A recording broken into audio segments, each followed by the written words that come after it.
नमस्कार, मैं हूं विक्रमादित्य और आप देख रहे हैं बिहार लाइव 7। बिहार में चुनावी सरगर्मी लगातार तेज होते जा रही है। बिहार लाइव 7 भी आपको लगातार अन्य शख्सियत से मुलाकात करा रही है और जानने का प्रयास कर रही है कि आखिर चुनावी सरगर्मी किस ओर करवट ले रही है, क्या कुछ कह रही है। आज हमारे साथ एक ऐसे शख्सियत मौजूद हैं जो कभी बिहार में अंधेर राज कहे जाने वाले शहाबुद्दीन को मात दी थी।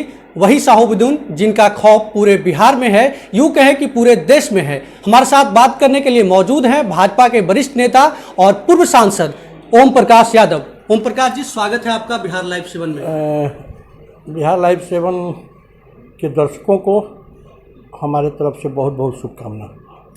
सर, आप लगातार जो है चुनावी सरगर्मी को देख रहे हैं, क्या लगता है इस बार एनडीए कहाँ दिख रही है अपने आप को? देखिए, एनडीए विगत चुनाव की अपेक्षा इस बार अधिक सीटों से सरकार बनाने जा रही है, क्योंकि विपक्ष के पास कोई मुद्दा नहीं है और एनडीए हमेशा विकास, सबका साथ सबका विकास और सबका विश्वास के साथ नरेंद्र मोदी और नीतीश कुमार के नेतृत्व में एनडीए चुनाव लड़ने जा रही है और हम लोग बिहार का जो विकास किए हैं उसकी मजदूरी मांगने चुनाव में जाएंगे। सर, कहाँ कह रहे हैं कि विकास नहीं है और विपक्ष नहीं है? विपक्ष तो लगातार आप पे हमलावर है, कह रही है आपके उत्तरी बिहार में लोग मर रहे हैं, डूब रहे हैं। कोरोना वैश्विक महामारी में आपकी सारी व्यवस्था फेल हो गई। सर, आप तुलना करें, हमारी बिहार सरकार ने रिकवरी रेट 85.5 और अन्य राज्यों की अपेक्षा बिहार में अल्प संसाधन में जिस तरह हमारे सूबे के स्वास्थ्य मंत्री माननीय मंगल पांडे जी ने कोरोना जैसे महामारी में तत्परतापूर्वक निर्णय लेकर के और जिस तरह मरीजों को निजात दिलाई है, निश्चित वह वंदनीय है, आदरणीय है। विपक्ष का आरोप है कि वो लोग सब घर में आइसोलेट हुए हैं, हॉस्पिटल में नहीं। सरकार का उसमें कोई श्रेय नहीं है। नहीं, ऐसी बात नहीं है। पहले हमने कहा है कि विपक्ष अपने गिरबान में झांक कर देखे। विपक्ष का एक ही मुद्दा रहा, अपने परिवार का विकास कैसे हो, कैसे शोषण किया जाए, कैसे बिहार के खजाना को लूटा जाए। तो विपक्ष के पास कोई मुद्दा नहीं है और हमारी सरकार ने, चाहे वो सड़क का मामला हो, बिजली का मामला हो, विधि व्यवस्था का मामला हो, स्वास्थ्य और चिकित्सा के क्षेत्र में अग्रणी भूमिका निभाई है। लगातार जो है सर, आपके गठबंधन में भी आवाज़ उठ रहा था, कोई सूरदास कह रहे थे तो कोई कालिदास कह रहे थे। अब सब चीज़ ठीक है या अभी चलेगा? सर, नहीं, आरोप प्रत्यारोप का तो दौर चुनाव में और फिर राजनीतिक दलों को लगाने का आदत है, लेकिन अभी तक हमारे सूबे के मुख्यमंत्री के गिरबान में कोई दाग लगाने की बात नहीं कर सकता और हमारी सरकार ने बिल्कुल जनसेवा। ये दाग हम नहीं लगा रहे हैं सर, चिराग पासवान लगा रहे हैं। नहीं, चिराग पासवान लगा रहे हैं, हमारे सहयोगी दल के हैं, उनके बारे में हम क्या कह सकते हैं, लेकिन ऐसी कोई बात नहीं है। आप देखेंगे धरातल पर कि पहले सड़कें नहीं थी, बिजली कब आई और कब गई कोई अता पता नहीं था, लेकिन सूबे की सरकार ने निश्चित रूप से सड़क के मामले में, बिजली के मामले में, विधि व्यवस्था के मामले में, चाहे वह शख्सियत कितना हो बड़ा क्यों न हो, उसको कानून का राज समझ में आया है। अगर क्राइम किया है तो उसकी गिरफ्तारी भी हुई है, वो जेल भी गया है। जिस तरह आप बता रहे थे कि अंधेर राजा, तो शहाबुद्दीन का खौफ तो अब न सीमान में है न प्रदेश में है। इस तरह शहाबुद्दीन और तस्मुद्दीन ऐसे लोग थे जिनसे पूरे समाज के लोग डर करके अपना जीवन बसर करते थे। तो ऐसे शख्सियत से निपटने में हमारी सरकार सफल रही है। सर, जब आप पहली बार चुनाव में आए थे, शहाबुद्दीन के खिलाफ थे, कैसा लग रहा था? देखिए, वहाँ तो सीमान देश के प्रथम राष्ट्रपति राजेंद्र बाबू का सीमान है, हिंदू मुस्लिम एकता के प्रतीक मौलाना मजलूल हक साहब का सीमान है, वीर शहीद उमाकांत सिंह का सीमान है और महाभारत में आचार्य द्रोणाचार्य का जन्मस्थली सीमान है, दोनों एक जगह है। ऐसे विभूतियों का सीमान शहाबुद्दीन के कुकीर्त से कलंकित अपमानित हो रहा था। रोज़ माँ बहनों के सुहाग उजाड़े जा रहे थे, बच्चों को अनाथ बनाया जा रहा था, बहनों की कलाई सुनी की जा रही थी। हमने एक आज़ादी की लड़ाई मान करके हमने लड़ी और हम आभार व्यक्त करना चाहेंगे आपके चैनल के माध्यम से, सीमान की जनता को धन्यवाद देना चाहेंगे कि हमने उन लोगों को समझाया कि दो भागों में सीमान बटा है, एक अपराधियों का जमात है और एक शरीफों का जमात है।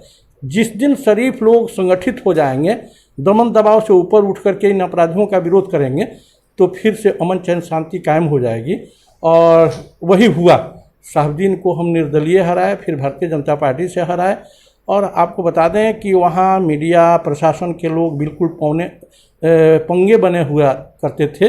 वहाँ कोई राज काम न था, वहाँ कोई मैंने कुछ नहीं था। तो पुलिस प्रशासन पर गोली चला देना, पदाधिकारियों को झप्पड़ मार देना, ये आम बात हो गई थी।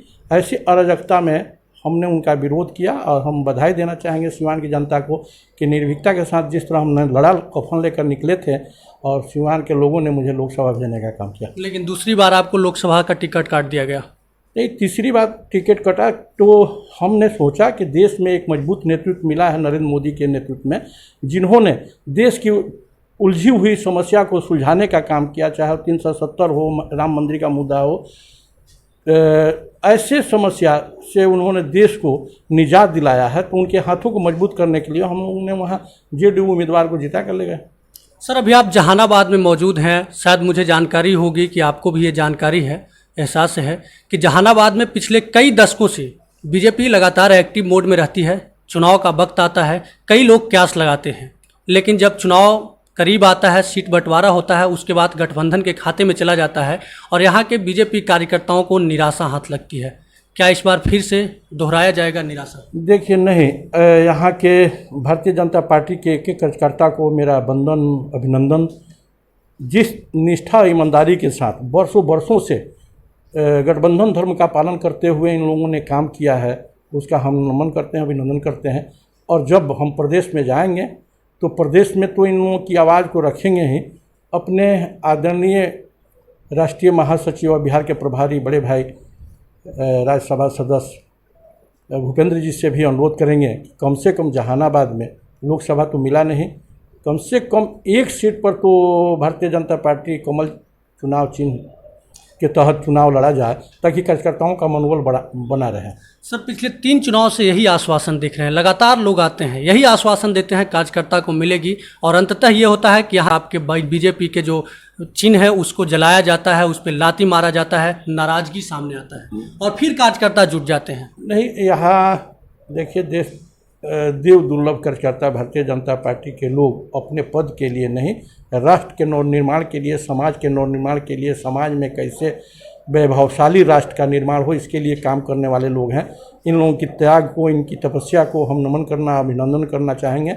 और निश्चित रूप से इनकी एक जायज़ मांग है, उसको पूरा करने के लिए हम अथक प्रयास करेंगे। जहानाबाद में 3 विधानसभा है सर, किस विधानसभा पे आप दावेदारी करेंगे या फिर किस विधानसभा के लिए? ये तो हमारा शीर्ष नेतृत्व तय करेगा, लेकिन एक विधानसभा, कम से कम एक विधानसभा, ताकि कार्यकर्ताओं का हौसला बना रहे, एक विधानसभा तो हम लोग मांगेंगे ही। और वहाँ सर ये कह दीजिए ना कि इस विधानसभा को मांगेंगे, क्योंकि विधानसभा तो तय हो गया है। एक तरफ आपके एक तरफ जगदीश शर्मा है सर, जो घोसी पे दावेदारी कर रखे हैं जदयू में, आपके जीतनराम मांझी आपके साथ हैं, वो मखदूमपुर पे दावा कर रखे हैं।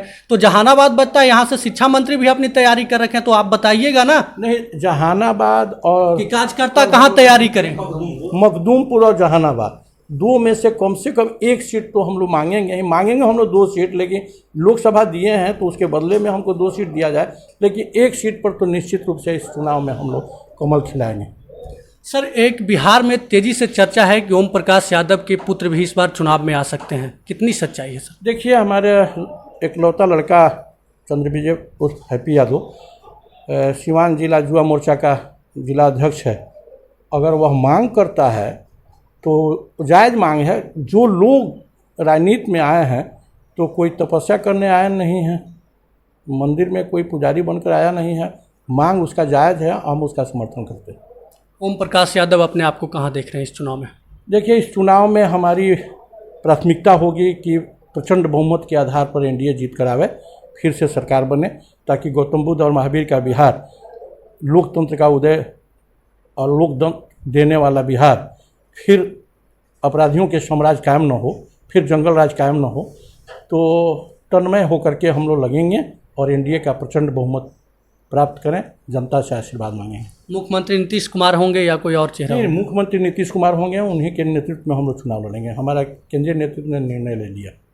सर, आखिरी सवाल, अगर इस बार फिर से ओम प्रकाश यादव को या उनके पुत्र को टिकट नहीं मिलती है तो क्या बगावत करेंगे नहीं, बीजेपी से? देखिए आपने देखा होगा कि जिन लोगों का टिकट कटा उन लोगों ने बगावत किया, लेकिन हमने कहीं कोई बगावत की सुर नहीं अलापी। और आगे भी अगर भारतीय जनता पार्टी की टिकट नहीं देगी लड़के को, तब भी कोई बात नहीं। निष्ठा और ईमानदारी के साथ सीवान के 8 सीटों पर हम प्रयास करेंगे कि हमारे एनडीए प्रत्याशी जीत कर जाए। चूँकि राष्ट्र सर्वोपरि है, देश के लिए हम लोग काम करने वाले लोग हैं, और हमने निर्णय लिया है कि भारतीय जनता पार्टी के कार्यकर्ताओं का जूठा बर्तन साफ करके अपना जीवन यापन कर लेंगे। किसी दूसरे दल में जाने का तो प्रश्न नहीं उठता। सर, एक चर्चा यह भी है कि साहबुद्दीन परिवार का अब भी दबदबा है सिवान में, क्या कहना चाहिए? देखिए, जब साहबुद्दीन बाहर थे या 20 दिन के लिए बेल पर आए थे, तो लोग जो डरने वाले थे उस दिन डरा करते थे। और कल अपने मीटिंग में भी हमने कहा कि उनके मरने के बाद जो डरने वाले लोग हैं उनके कब्र देख कर डरेंगे, लेकिन जो निर्भीकता के साथ। सब चाहने वाले भी तो हो सकते हैं। हाँ, चाहने वाले भी लोग हैं। ये कैसे कह रहे हैं आपकी वोट सब डरने वाले ही हैं? नहीं, हम सबका नहीं कह रहे हैं। जो लोग डरने वाले हैं, तो आज भी उनके खौफ से लोग भयभीत हैं, और जो कल तक न डरा है न उनके खौफ से कोई चिंतित हुआ है, तो आज भी वह निर्भीक होकर अपने दिनचर्या में लगा हुआ है। तो डरने वाले तो डरते रहेंगे, लेकिन हम नौजवानों से कहते हैं कि पुरुषार्थ का ज़िंदगी एक क्षण जीना चाहिए, कार के 100 वर्ष जीने से अच्छा है। तो ऐसे तत्वों से डरने की क्या ज़रूरत है, बल्कि बढ़ चढ़ करके उनका मुकाबला करना चाहिए, उनकी प्रतिरोध करना चाहिए, उनकी मुखालफत करनी चाहिए। वहाँ किसी दल का झंडा नहीं लगता था और कोई माने प्रशासनिक सहयोग नहीं मिलता था। आज ऐसी तो बात है नहीं। बहुत बहुत धन्यवाद सर आपका बिहार लाइव 7 को। चलिए, बहुत बहुत धन्यवाद। तो हमारे साथ ओम प्रकाश यादव थे। इनका साफ कहना है कि बीजेपी इस बार जहानाबाद में भी अपनी दावेदारी पेश करेगी। इनके छोटे पुत्र या इकलौते पुत्र हैं, वो भी ये दावा किए हैं कि बीजेपी से हमें टिकट मिले। इनकी लोकप्रियता भी सिवान में बहुत है। आखिर सिवान जैसे जिले में, या यूँ कहें कि सिवान लोकसभा में मात देना इतना आसान नहीं था, लोकप्रियता ही था जिसके वजह से यह लोकसभा गए थे। और आगे क्या होगा, टिकट किसे मिलेगी, चुनाव कौन जीतेगा, ये तो वक्त बताएगा। फिलहाल दीजिए हमें इजाज़त। लगातार खबरों के साथ बने रहने के लिए देखते रहें बिहार लाइव 7।